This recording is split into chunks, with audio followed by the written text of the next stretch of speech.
Shooter, Yelawolf. The first question I have before I ask you two how you're doing is, do I call you Yelawolf? What do you like to be called? Well, Yelawolf or Wolf is fine. You Okay. can call me fucking shithead or whatever you're feeling. Well, Wolf, Shooter, thank you for your time. Shooter, good day for you so far, aside from having to talk to media folks? Oh man, great. Yeah, this is great, man. I don't mind this at all. I love hanging with I call him Yella. I think I'm the only person that calls him. Everyone else calls him Wolf, but it just I don't know. I make up names for people and they stick. I'm never the guy that can call somebody back like Jimmy when it's like their real name is something else. Like I'm just always my name's Waylon, and I've been called a Shooter since I was born, and no one calls me Waylon except for cops and substitute teachers. Teachers. That's a song on the second album from your group.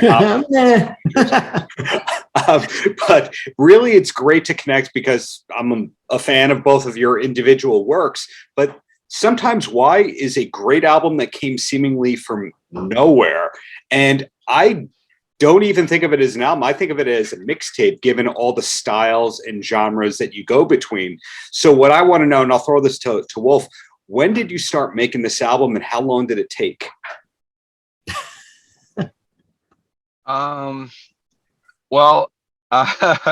So Shooter and I have been friends for a really, really long time. And we were also like basically passing one another in life as kids. We didn't realize it. So we come from a very, very similar upbringing. And I've always been a big fan of Shooter's. Mm-hmm. And when he made the record Countach, I was just like, I have to work with this person. Like, I have to. This dude gets it. He really, really gets it. And I wanted to work with him before that record was made. You know, I just didn't know how it was going to happen. But when I heard that,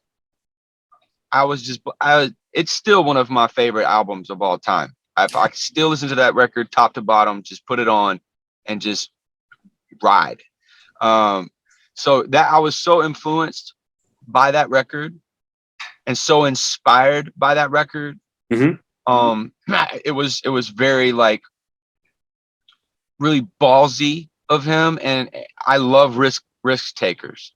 Mm-hmm. You know, and it just struck something in me to say, dude, we can take the biggest risk with what we do, which is fucking awesome. Is what you want. So we just mapped it out over a period of years, conceptually tossing back and forth ideas. And, you know, it's a long story. So, you know, I could talk for hours about just that. But the short of the long, and to answer your question bluntly, is that we went to Los Angeles and we wrote and recorded this record in 10 days.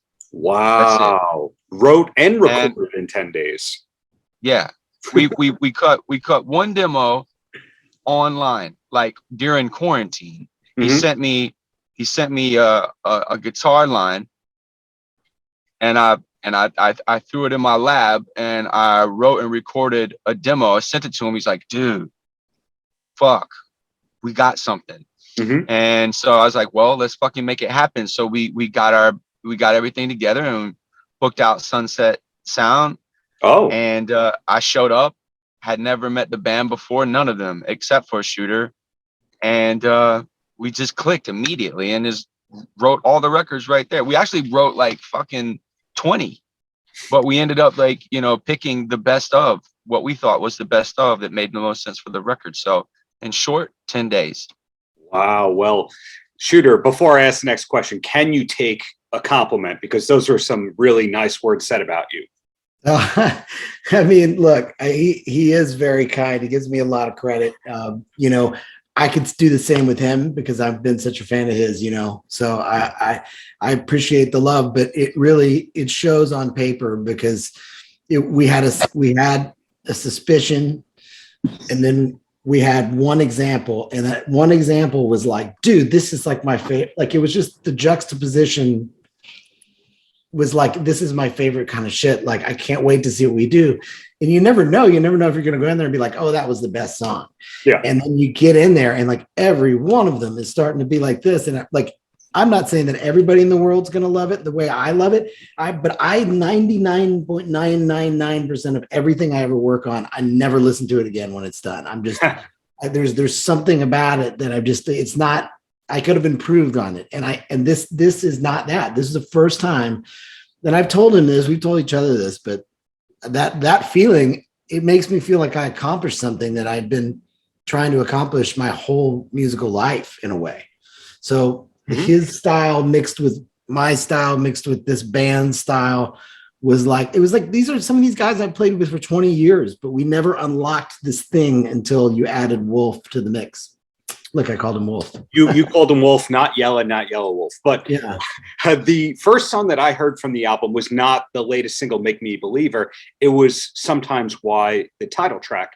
And that song itself hits 2 or 3 genres, where it opened up to me like Van Halen's 1984 with that futuristic synth riff. And then it turns into like a punk rock Michael Jackson.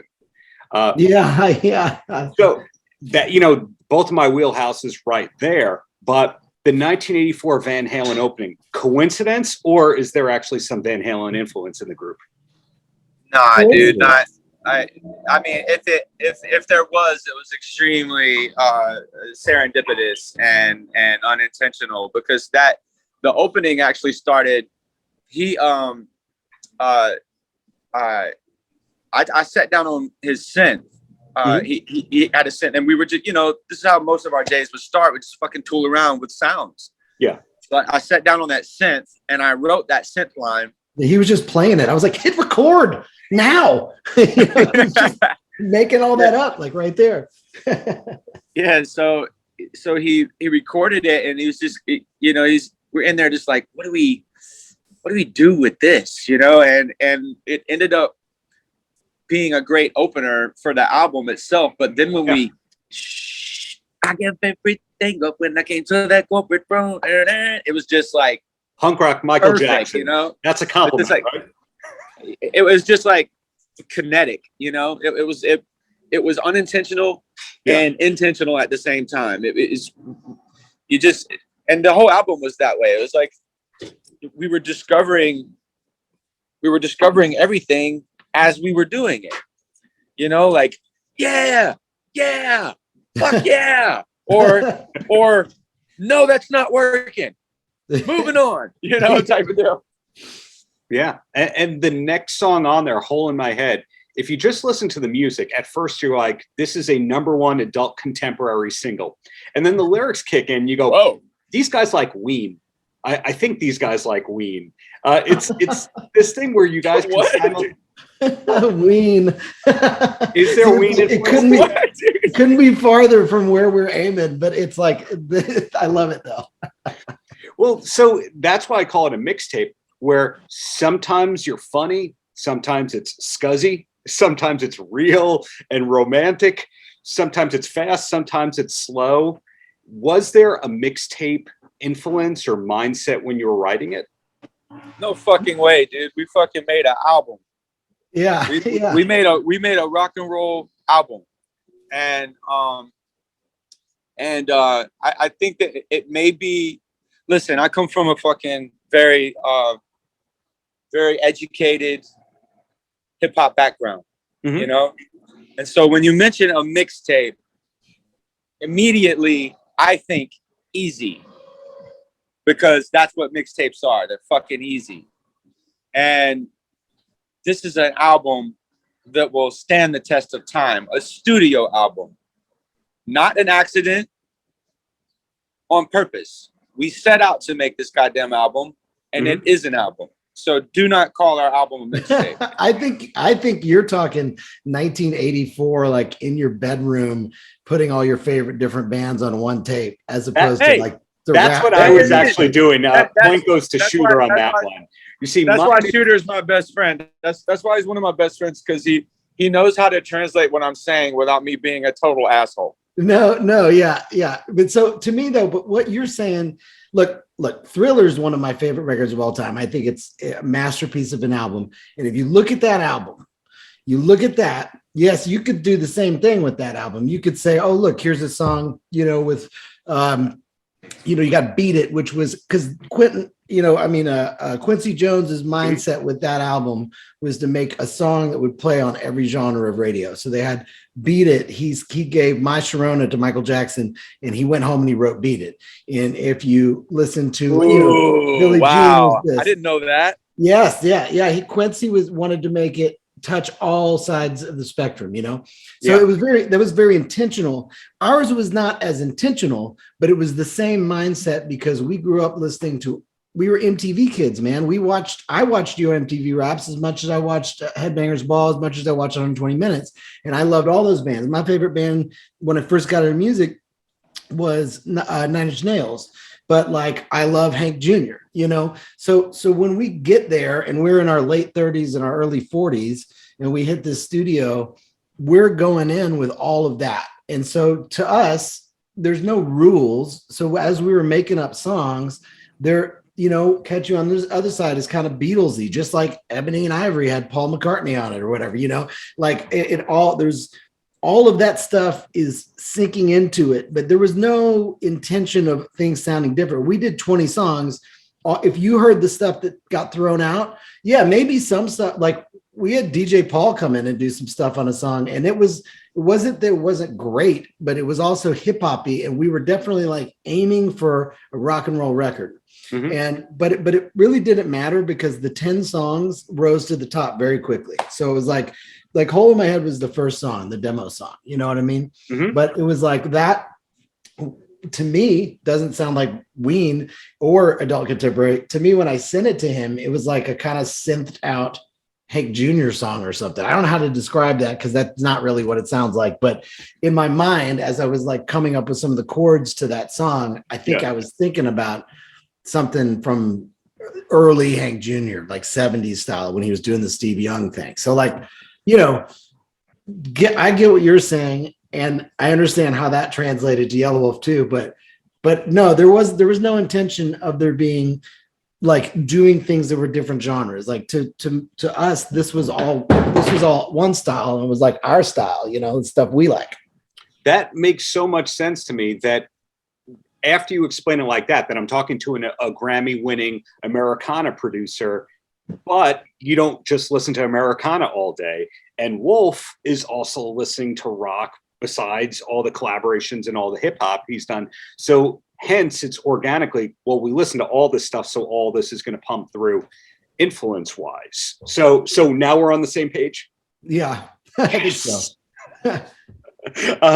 But you take a song like Moonshiner's Run, and I hear some Metallica influence, like early Metallica thrash, yet it's more melodic, like a punk rock song. So, that's why we go like, I don't know what this is, but Shooter, can we agree that The Girl Is Mine is the worst song on Thriller and should not be on Thriller? I agree. That is a tough one for me, but honestly, the whole record is pretty much one of the greatest masterpieces on earth. Girl's Mine's cool. I mean, I like, I'm less of a fan of the kind of adult contemporary cuts on that record, but I still think it's a full-on masterpiece. Yeah, my wife and I, after they said we now pronounce you man and wife and all that, the Michael Jackson impersonator who married us sang PYT. So that song stands the test of time thanks to James Ingram. But back to you guys. So you said you wrote 20 songs for this album and some of them didn't make the cut. Could we potentially see a second album? I want to fuck you, pretty young thing. That's it. What were you saying? He's asking if there'll be a second record. Yeah, of course, man. We're already on that. Yeah, man. Fuck yeah. Dude, no. We okay, so and to add on to the last question as well, the versatility and the mixtape analogy that you were mentioning is why the name sometimes why it encompasses what we are as a crew, as a band, and as musicians, because it's sometimes why means the rules have been thrown out the window and it'll allow us to do whatever the hell we want to do. And I think the element of surprise is what music in general, not just rock and roll, but music in general seems to be lacking the most is the question that it does not bring. It's like, it's easy. It's too easy. Everything's so fucking easy. Like all the radio records sound the same. All the fucking hip hop sounds the same. You know, there's a palette of these like cowards, really. They take no fucking risks. They don't like listen to their selves. They're going for a bag of money or whatever it is, the fame or whatever they're going for. They're not listening to themselves. I can honestly say that Shooter and I and Ted and John and Jamie listened to ourselves, and we also trusted one another. Mm-hmm. And because each player and each musician has had a wealth of experiences that were worth listening to. Mm-hmm. And, you know, I think, you know, listening to the record, of course it's versatile because we are versatile. We're versatile humans. But what glues it together is this band. And to be honest with you, it worried me that maybe we had stepped in too many areas. But all I had to do was listen to the record down from top to bottom without stopping. Mm-hmm. And it felt like one idea. Even though it was, you know, extremely versatile and stylistically speaking, but it's the same players, the same fucking players. And that's the glue, you know, we are the glue. We'll keep it all together, you know? Yeah. And it's one band, you know, because like a lot of people who do this kind of stuff in other genres and other things, when they try to jump around, it's like when country artists have like the rock song on the album and it sounds like it sounds like $2 like AC/DC, you know, and it's like they go hire a bunch of people that can do that. And that's the thing. This is a real 4-piece band doing all this shit. You know what I mean? That's what Shooter just said is the thing that I bring up every time I interview a country artist. I try and enforce my theory that they were all just inspired by Def Leppard and Rat as opposed to country music, that they were just listening to Mutt Lange records and they put the fake twang on, but they're just using the 80s. Yeah, there's a reason why Mutt Lange is making country records. And, you know what I mean? Exactly. So, you know, the last question I have before I ask your favorite TV shows of the moment is, will we see any touring or live shows, or is this just a studio project? Absolutely. Yeah, we're going to tour for sure. I mean, that's, I think for Shooter and I have been touring for so many fucking years, and he's been touring longer than I have. But we've also, we've become a bit exhausted with the monotony of our previous touring. You know, we love our fans and we want to continue to do shows, of course, but it's sort of like, it's like you gave us a new car. You know, now we got a new car. Now it's a different ride. It feels different. You know, the seats are different. It's faster. It's sexier. It's fucking something to fucking, you know, it's how we get there is different now. Yeah. And we're excited. So we want to fucking get on the stage and slay, you know? And I personally, as an artist, I have something to prove to myself that I want to pull this off on live even better than what the album sounds. You know, that's my goal. And I know we can do it because everyone who is on this record, like all the guys, have signed up to tour. Mm-hmm. And it was a question that I asked Shooter, like bluntly. I was like, dude, do I need to find a band? You know, because I can't tour this shit with a DJ, you know? And he's like, he kind of looked around the room, you know, and I'm summing it up, but everybody was pretty much like, we're in, we want to fucking play. And I was like, yes, you know, I was so excited, man. So we're excited. Do the drums DJ combo, because that's always cool live. Well, look, I've done that for years. I've toured with bands. I've toured with just a DJ. Mm-hmm. I played Warped Tour with a laptop. Yeah. Like, dude, like, I'm trying to, without any ego, I understand performance, right? Mm-hmm. So I'm just excited to finally have a crew of people that get it, man. You know, and the shit that we've done together, I can't wait to perform. Am I going to bring a DJ in the middle of that? Fuck no. You know, but that doesn't mean that we may bring a DJ on tour, and, you know, maybe I'll open at, you know, with my hip hop set with a DJ, and then the fucking curtain will rise, and sometimes why, baby. Well, I'm excited to see what's to come from all that. And before I let you go, Shooter, Wolf, same question for you both, but Shooter first. Do you have a TV recommendation if we need a new show to start? Yeah, my wife and I watch a lot of shit. I mean, we just finished the Righteous Gemstones. If you haven't done that, that's great awesome. Show, great music. Joseph Stevens is killing it. Yeah, we're watching Pam and Tommy. That's kind of entertaining too. The talking penis. Have you got to that part yet? Yeah, yeah. I thought that voiced was by hilarious. Jason Mantzoukas. Another great job by him.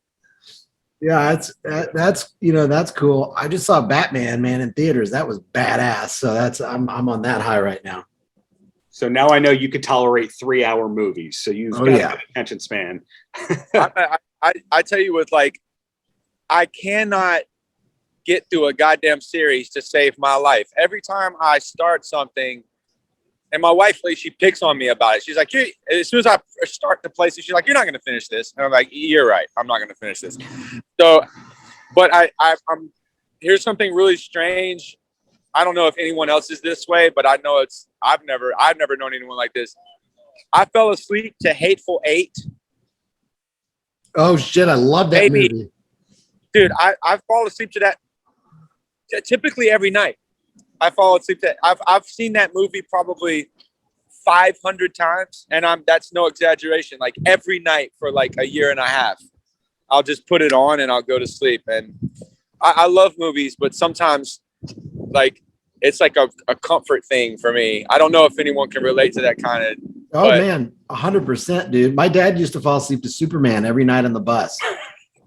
Superman 1. And he always said he was trying to get through it, but it was too boring and he'd fall asleep, you know, but he never saw the end of the movie. But I love that, man. I could fall asleep to Once Upon a Time in Hollywood every night. That's like my comfort movie. So you both are Tarantino guys. So I know that's drawing you in together. Yeah, man.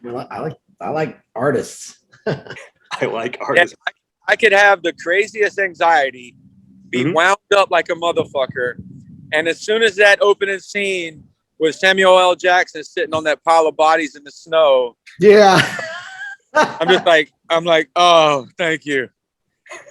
Dude, that movie plays in my studio all the time. I have like a little channel that I have, but I was like, what if it's on right now? But it's not. But that's one of my favorites. That was my favorite Tarantino movie until Once Upon a Time happened.